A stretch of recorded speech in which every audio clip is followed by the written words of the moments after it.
Hi, this is Ralph Wilson with Web Marketing Today. I'm at PubCon in Las Vegas with Gord Hotchkiss, the president of Enquiro. Gord, later on today you're going to be doing a panel discussion about universal search and personalization. Things have changed in the last year particularly. Yes. Tell us what is universal search and why is it important? Okay. Well, universal search is basically just bringing more types of content to the home page, to the first page you see. Google's always indexed different kinds of content, local and videos and images and news and blogs, but they always kept that a little bit siloed off, and they gave you a sneak peek in what they called the Google One box, which was sandwiched right between the top sponsored and the top organic. So what's different now? Well, what they're doing is I think they're getting a little more confident in showing that stuff. They're mixing it into the main search results. The theory is, depending on what your search is, a website might not always be the right result. It might be a news story, or it might be an image, or it might be a local result with a map, or it might be a video. So what Google and the others, Google's not exclusive in this, are doing is saying, by the type of query you use, we're more confident that you may be looking for different kinds of content, so we're going to show that to you. We're not going to make you click through to another page, another silo that's specific to that type of content. So it's mixing and matching more on the results page. Now, this panel is also on personalization. How does personalization relate to universal search? Well, the two can work together. One isn't necessarily driven off the other, but personalization helps disambiguate that intent. So what is personalization in this context? In Google's context, personalization is them using your search history and your web history, past websites you visited, past searches you've done, to try to disambiguate that query, to try to get a better idea of what your intent is and what you're looking for, and then using that to refine the results, to get closer to what you're looking for. So as long as you're logged in with Google, there's a profile exactly built on you, huh? Exactly. And that's Google's approach. They've said it's an opt-in, log in type of thing, and you can choose independently whether you have them track your web history or your search history. So from Google's standpoint, they're trying to give the searcher what he or she's looking for. Right. From the standpoint of a small business person trying to get high rankings, what's different now and what do we have to do?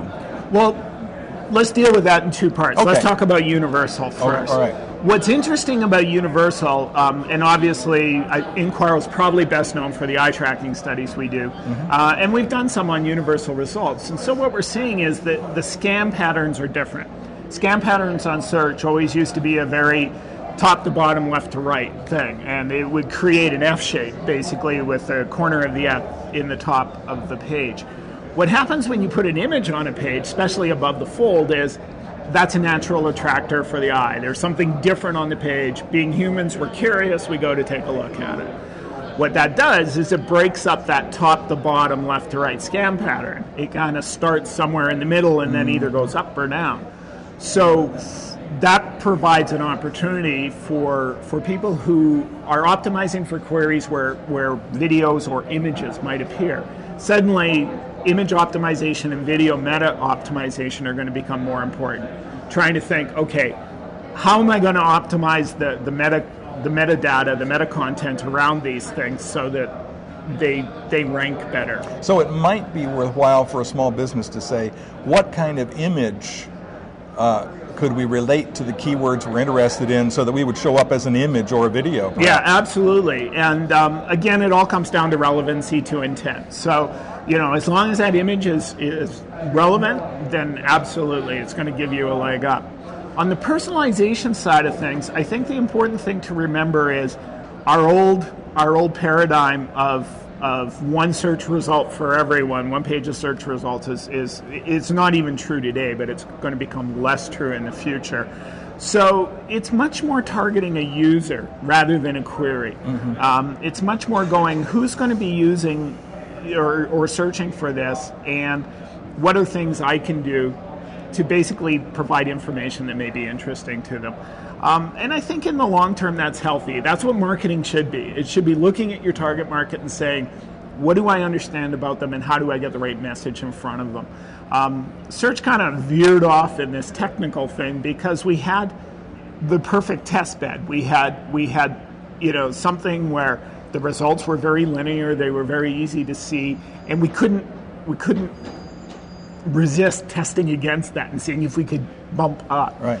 Now that we don't have that universal and static test bed where, every search could be different for everyone, we have no option but to focus on the user. And I think that's going to be very healthy for search marketing. So what kinds of things would represent focusing on the user in this case? Well, I think something you're going to see more and more is using widgets, gadgets, whatever you call them, saying, are there things where if I know my target market really well, is there functionality I can provide them that they may put on their site that's going to keep them coming back to my site? The way that Google looks at personalization, sticky sites fare very well. Sites that keep people coming back to access information are going to get logged in your web history, logged in your search history, and they're going to bubble closer to the top. So site stickiness is going to become a bigger deal. And building a pipeline or a relationship with your prospects where you're giving them different things that are appealing to them at different parts in the buying process is going to become more important.